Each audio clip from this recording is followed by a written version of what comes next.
piye gitu. Ini saran loh Pak Ganjar. Mohon maaf loh kalau mungkin tim pemenangan pemilu macam-macam nek tersinggung ya ora apa-apa toh. Sing tersinggung itu Pak Ganjar mungkin timnya ora urusan kan. Yaitu sebuah kesadaran bahwa kita harus menjaga negara kesatuan Republik Indonesia beserta budaya-budaya yang ada di dalamnya, termasuk di dalamnya adalah tentang warisan-warisan dari leluhur kita, yaitu para wali songo yang telah terbukti menyebarkan agama Islam di Pulau Jawa khususnya beriringan dengan orang-orang Jawa Mojopahitan tanpa adanya gesekan yang berarti sampai agama Islam menyebar ke seluruh pelosok negeri Indonesia menjadi hampir 90%. Nah itu yang harus dijaga sampai kapanpun. Curhatan tadi adalah curhatan rakyat dari kami kepada Presiden 2024. Sebagai orang tua tentunya Presiden itu juga wajar kalau menerima curhatan dari kaum sebelahnya. Jadi seorang presiden, seorang orang adalah pengayom dan orang tua. Ini curhatan anaknya yang satu, boleh juga nanti mengkonfirmasi kepada anak yang lainnya itu. Nanti ini anak dan anak bisa dipertemukan, tinggal ngadu dalil. Dan kita insya Allah karena sudah berbasis ilmiah itu sudah dapat dipertanggungjawabkan secara ilmiah baik secara pustaka maupun secara kajian tes DNA. Namun pada malam hari ini kami datang ini sebenarnya memang sudah punya keyakinan bahwa pasangan Bapak Ganjar dan Bapak Mahfud ini yang seirama dengan geretak hati para Duriat Wali Songo yang memimpikan bangsa Indonesia tidak lagi bisa direndahkan oleh bangsa manapun. Apalagi dia tinggal di Indonesia, menghirup udara leluhur kami, minum dari air yang senantiasa berulang keluar masuk di tanah kami.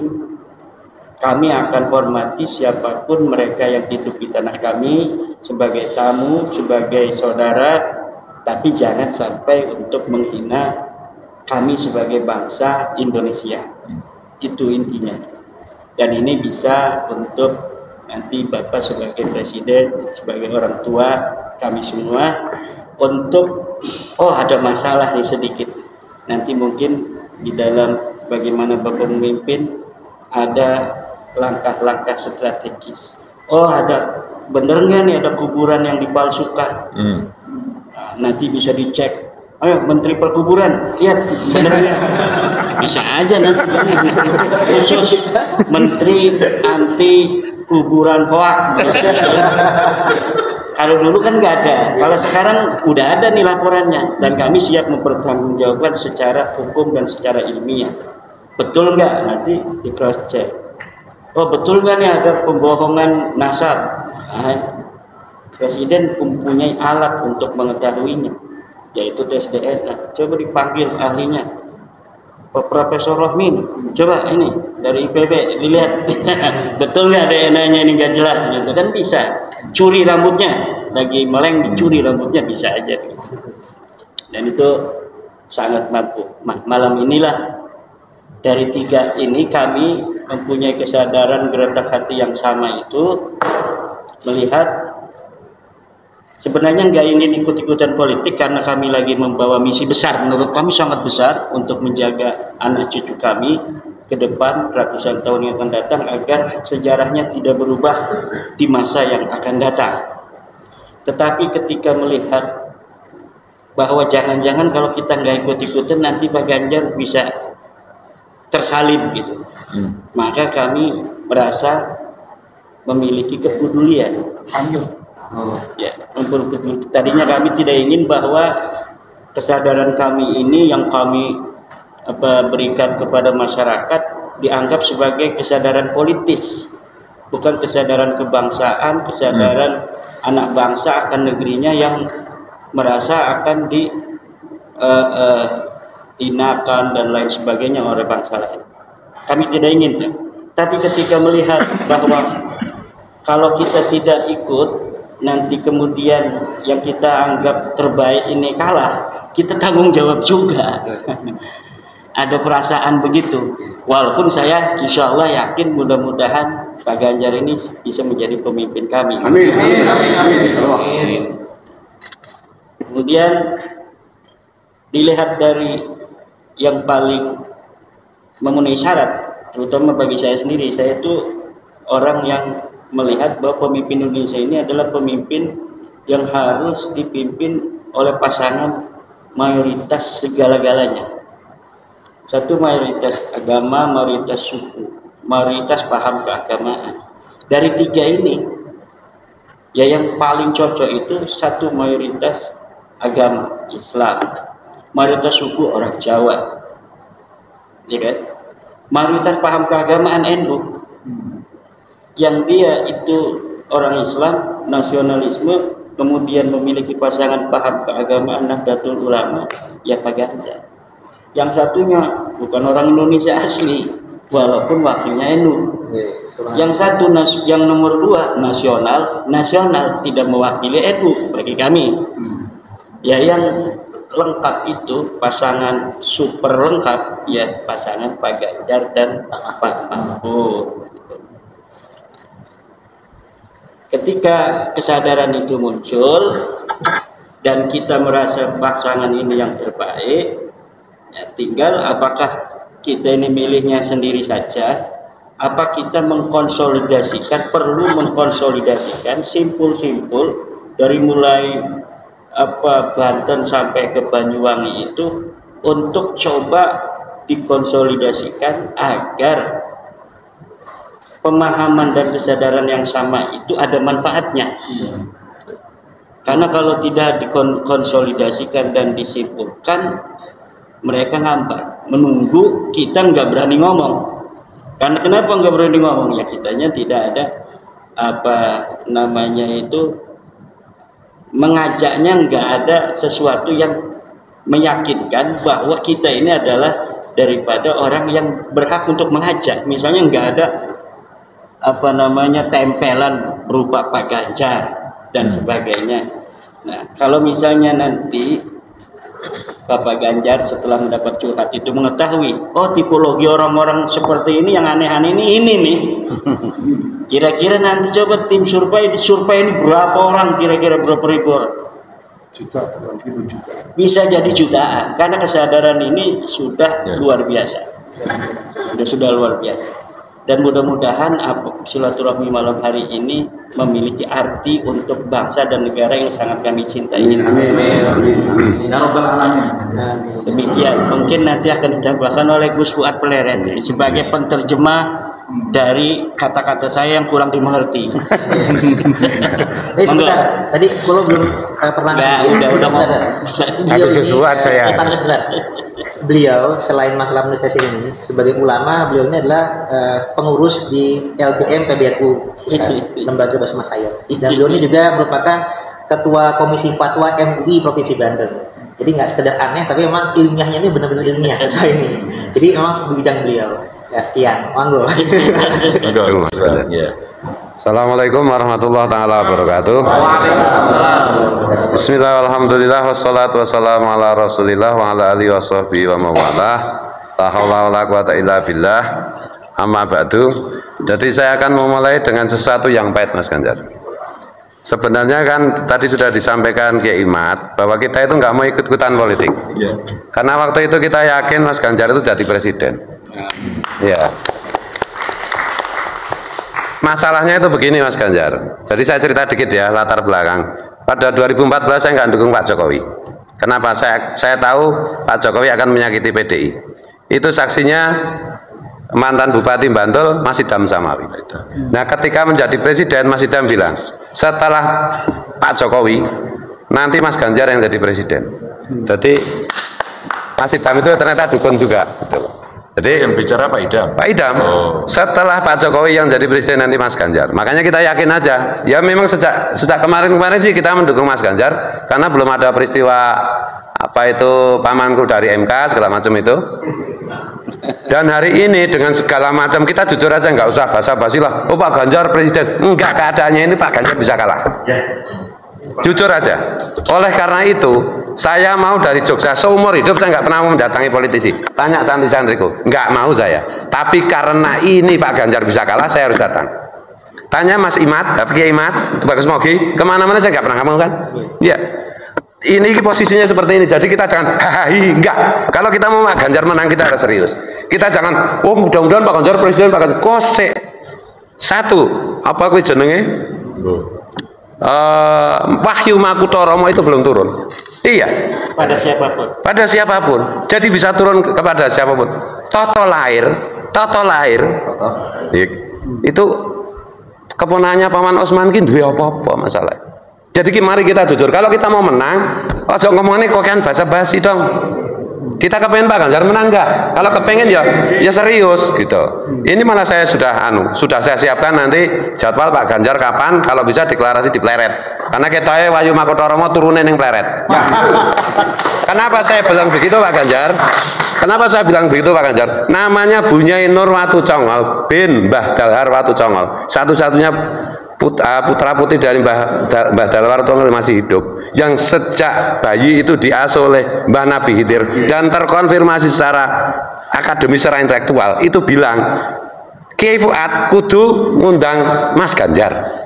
Nek ora iki aku kuatir kalah. Lho kok gitu Bunyai? Iki sing dawuh Mbah Nabi Khidir. Sinten sing Bunyai Nur Watu Congol. Oh. Jadi itu sufi enggak bisa dijangkau lah itu.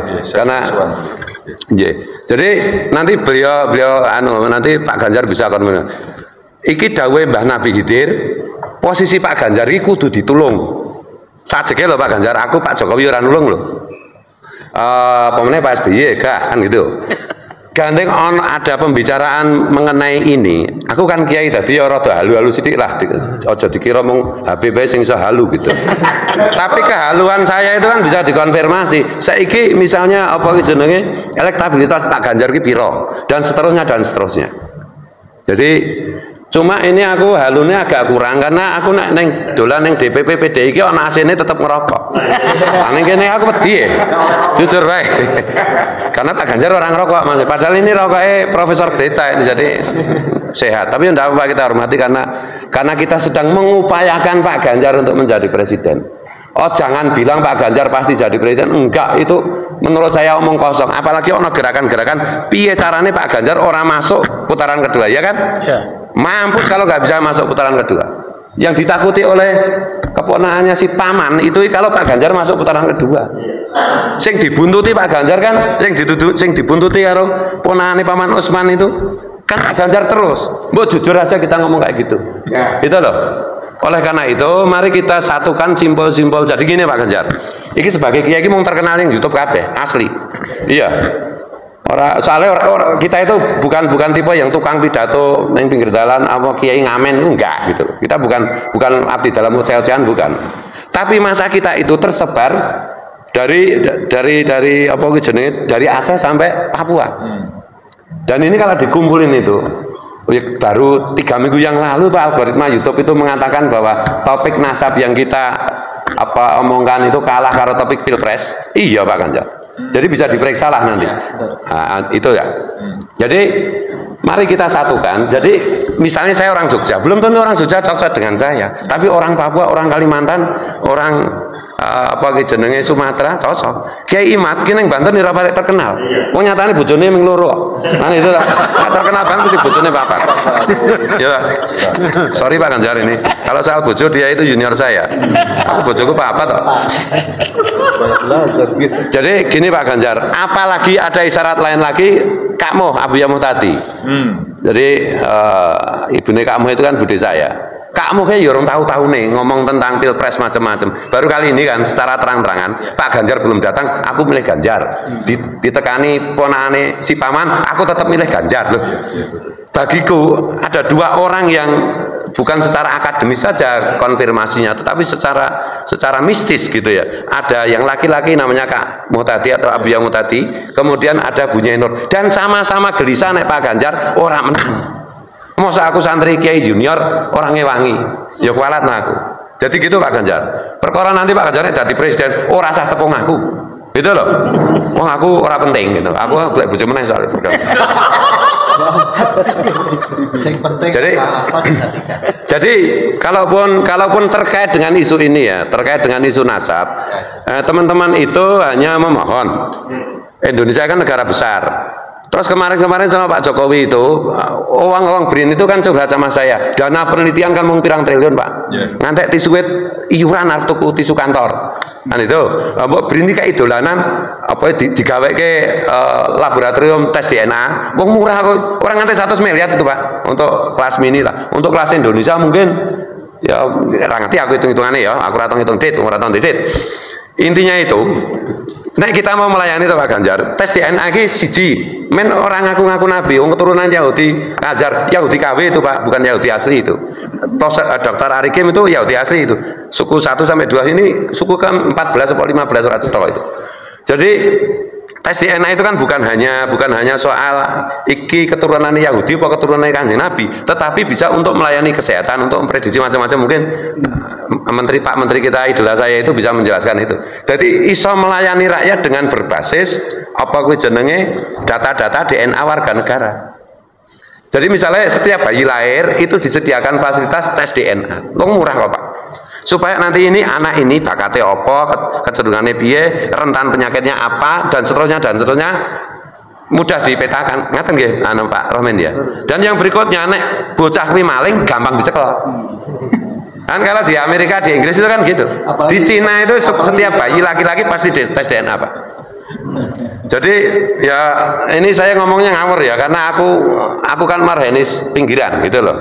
Jadi kalau Pak Ganjar katanya marhenis aku lah. Nyatanya Pak Ganjar iso dihapusi kayak aku ra iso dihapusi lah. Jadi gini Pak Ganjar. Kalau Pak Ganjar berkenan, mari kita satukan. Tanggalnya piro wae terserah, bisa dipleret, bisa dimanapun. Nanti kita bersama-sama menyerukan, kudu milih Pak Ganjar, nek milih Pak Ganjar, ya wis nek negara Indonesia ana apa-apa ora tanggung jawab, kasarannya kan begitu. Karena yang bicara ini khawasul khawas. Bunyi Inor itu khawasul khawas. Nek Mbah Mufid akeh khos tok, gitu. Garwane akeh telu soalnya. Ukurannya bojo ya Pak. Makanya aku serata nonton bokep Pak, karena bojoku wis papat Pak.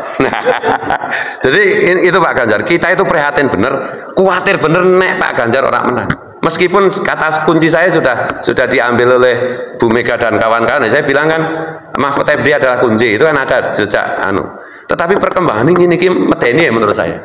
Tak pikir itu orang sebrutal ini kan loh Pak pertarungannya gitu. Nek kita mau jujur loh.